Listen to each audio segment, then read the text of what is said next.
இந்திய பயணிகளுக்கு Emirates airlines ஆனது ஒரு சூப்பர் அறிவிப்பை வெளியிட்டுள்ளது.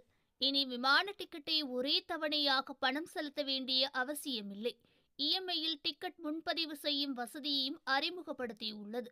துபாயை தலைமையிடமாக கொண்ட எமிரேட்ஸ் ஏர்லைன்ஸ் ஆனது இந்திய வாடிக்கையாளர்களுக்கு புதிய இஎம்ஐ கட்டண வசதியை அறிமுகப்படுத்தியுள்ளது. இதன் மூலம் இந்தியாவிலிருந்து எமிரேட்ஸ் விமானங்களை முன்பதிவு செய்யும் பயணிகள் டிக்கெட் தொகையை ஒரே முறையாக செலுத்தாமல் 3 மாதங்கள் முதல் 36 மாதங்கள் வரை தவணையில் செலுத்தலாம். இந்த வசதியானது எமிரேட்ஸின் அதிகாரப்பூர்வ இணையதளம் மூலம் செய்யப்படும் முன்பதிவுகளுக்கு மட்டுமே பொருந்தும். மேலும் HDFC, SBI, ICICI, axis bank, Kotak, HSBC உள்ளிட்ட 12 இந்திய வங்கிகளில் தகுதி உள்ள கிரெடிட் கார்டு வைத்திருப்பவர்கள் இந்த சேவையை பயன்படுத்த முடியும்.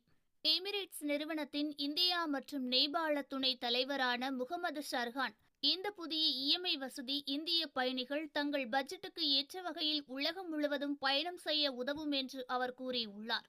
ஆனால் வட்டி விகிதம், செயலாக்க கட்டணம் மற்றும் தகுதி விதிமுறைகள் ஒவ்வொரு வங்கியையும் பொறுத்து மாறுபடும் என்பதால் முன்பதிவு செய்வதற்கு முன் உங்கள் வங்கியில் உள்ள விவரங்களை நீங்கள் உறுதி செய்து கொள்வது மிகவும் நல்லது.